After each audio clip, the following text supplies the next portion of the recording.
Hello everyone, AMU ninth entrance 2024 का final result आ चुका है। जितने भी लोगों का फाइनल रिजल्ट यानी कि इंटरव्यू के बाद नाम आ चुका है, उन लोगों को आगे काउंसलिंग कैसे करनी होगी, कौन कौन से डॉक्यूमेंट्स रिक्वायर्ड हैं काउंसलिंग में, इन सब के बारे में इस वीडियो में बात करेंगे। तो जितने भी लोग चैनल पे नए हैं वो लोग चैनल को सब्सक्राइब करके रखें और वीडियो को भी लाइक कर लें। सबसे पहले बात कर लेते हैं कि जितने लोगों का नाम आया है उन लोगों को अपना रिजल्ट कैसे चेक करना है। तो आप देख सकते हैं यहाँ पे ऑफिशियल वेबसाइट है www.amucontrollerexams.com। यहाँ पे आपको जाना होगा और आप यहाँ पे देख सकते हैं final selection list for admission to class 9th AMU school declared. Okay, तो जब आप इसको ओपन करेंगे यहाँ पे आपको इस तरीके का इंटरफेस ओपन होकर के आ जाएगा। उसके बाद आपको क्या करना है, क्लास 9th सेलेक्ट करना है। क्लास 6 पे अगर आप जाएंगे तो क्लास 6 में आप देख सकते हैं अभी इंटरव्यू लिस्ट आई है, फाइनल लिस्ट नहीं आया है। क्लास 9th में आप देख सकते हैं यहाँ पे और इंटरव्यू लिस्ट भी है और फाइनल लिस्ट भी है। क्लास 6 में अभी सिर्फ और सिर्फ इंटरव्यू लिस्ट है, ओके, फाइनल लिस्ट नहीं आई हुई है। तो 9th के बारे में अगर आप देखेंगे यहाँ पे इंटरव्यू लिस्ट दिख जाएगी, ये पहले आया हुआ था, लेकिन अब आप देख सकते हैं ये फाइनल रिजल्ट आ चुका है। तो फाइनल रिजल्ट में आपको क्या करना है, सबसे पहले सेलेक्टेड लिस्ट में जाकर के देखना होगा। सेलेक्टेड लिस्ट अब आप ओपन करेंगे तो आप देख सकते हैं ये बॉयज कैटेगरी का है।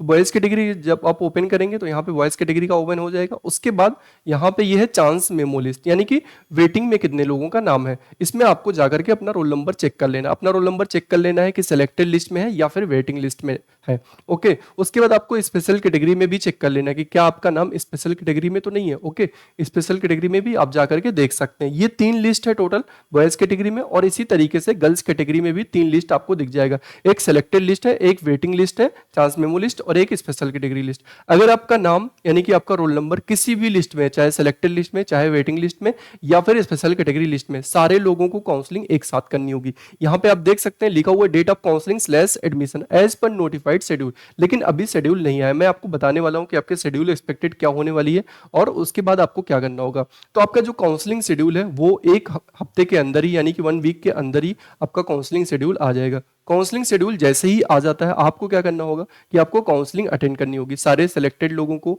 वेटिंग में जितने लोगों का नाम है उनको, और स्पेशल कैटेगरी सारे लोगों को काउंसलिंग एक साथ करनी होती है। अगर हम बात करें वेटिंग की, तो वेटिंग बहुत ज़्यादा क्लियर नहीं होती है 9th इंटरेस्ट में, क्योंकि ज़्यादातर लोग एडमिशन ले लेते हैं। लेकिन ऐसा नहीं है, जितने भी लोगों का नाम वेटिंग में है सारे लोग काउंसलिंग को अटेंड करें।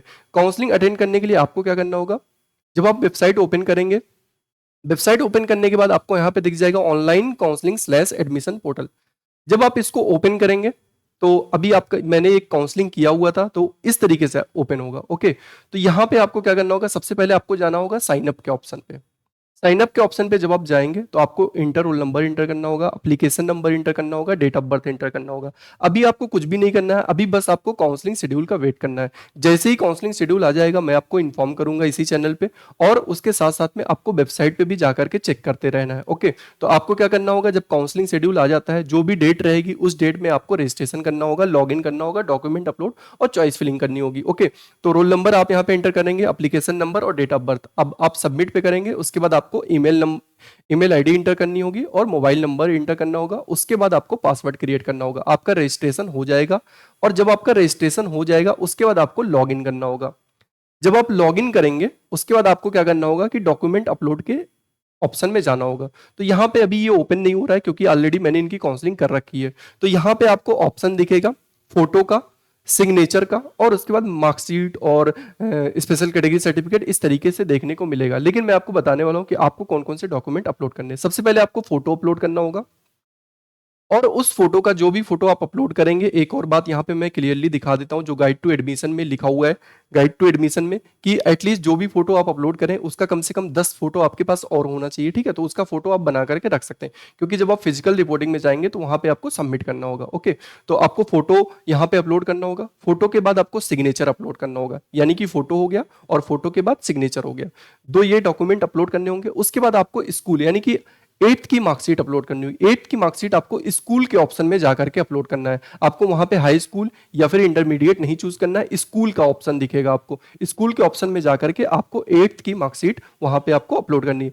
8th की मार्कशीट में यू डाइस कोड होना जरूरी है, यानी कि स्कूल का जो एफिलिएशन कोड होता है उसको बोलते हैं यू डाइस कोड, वो होना जरूरी है। अगर आपके स्कूल के मार्कशीट पे यू डाइस कोड नहीं है तो फिर वो मार्कशीट रिजेक्ट हो जाएगी, क्योंकि जब आप इंटरव्यू देने गए होंगे तभी आपको बता दिया गया होगा कि आपका यू डाइस कोड होना जरूरी है, यानी कि स्कूल स्कूल का एफिलिएशन होना जरूरी है। तो उस पर आप अगर नहीं है तो आप क्या कर सकते हैं, स्कूल में जा करके आप वहां पे यूडाइस कोड लिखवा लें। इस यूडाइस कोड अगर आप अलग से लिखवाते हैं तो वहां पे आपको स्कूल की मुहर लगवानी होगी और प्रिंसिपल का सिग्नेचर करवाना होगा, तभी वो यूडाइस कोड वैलिड माना जाता है। अगर पहले से लिखा हुआ है तो बहुत अच्छी बात है। तो स्कूल की मार्कशीट हो गई विथ यूडाइस कोड और आपका फोटो हो गया, सिग्नेचर हो गया। इसके बाद अगर आपने अगर फॉर्म में, एप्लीकेशन फॉर्म में स्पेशल कैटेगरी सेलेक्ट किया था, CA, CE, OBC, SC, ST, कोई भी कैटेगरी अगर आपने सेलेक्ट किया हुआ था तो आपको उससे रिलेटेड डॉक्यूमेंट अपलोड करना होगा।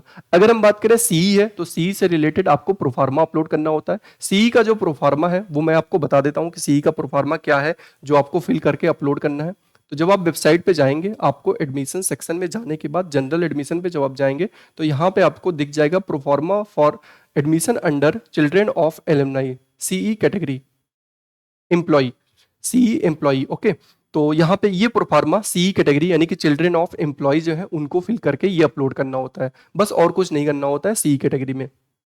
अब अगर हम बात करें कोई सीए कैटेगरी है यानी कि चिल्ड्रेन ऑफ एलुमनाई है, तो चिल्ड्रेन ऑफ एलुमनाई में उनको ये प्रोफार्मा फिल करना होता है। ये प्रोफार्मा फिल करने के साथ साथ में अगर आपने फादर या मदर जिसका भी नाम लिखा था उसका मार्कशीट या डिग्री भी अपलोड करना होता है। यानी कि सीए वालों को ये प्रोफार्मा भी अपलोड करना है और मार्कशीट या डिग्री भी अपलोड करनी है अपने फादर या मदर की। और सीई वालों को कुछ भी नहीं करना, उनको बस ये प्रोफार्मा अपलोड करना है। बाकी अगर कोई ओबीसी है, एससी, एसटी है या पीएच है, जो भी उसका स्पेशल कैटेगरी है वो आपको कैटेगरी अपलोड करना होगा। यानी कि फोटो हो गया, सिग्नेचर हो गया और आपकी 8th की मार्कशीट हो गई विथ यूडाइस कोड और उसके बाद हो गया स्पेशल कैटेगरी सर्टिफिकेट। इसके बाद आपको अदर्स में जाकर के वहां पे आपको बर्थ से रिलेटेड डॉक्यूमेंट अपलोड करना होगा। यहां पे आपको मैं दिखा देता हूं, गाइड टू एडमिशन में क्लियरली लिखा हुआ है, candidate is required to produce all relevant certificate slash document with regard to his slash her date of birth, special categories claimed and other uploaded documents in the original at the time of interaction slash interview. यानी कि आपको यहाँ पे जो upload करना होगा या birth certificate upload करना होगा।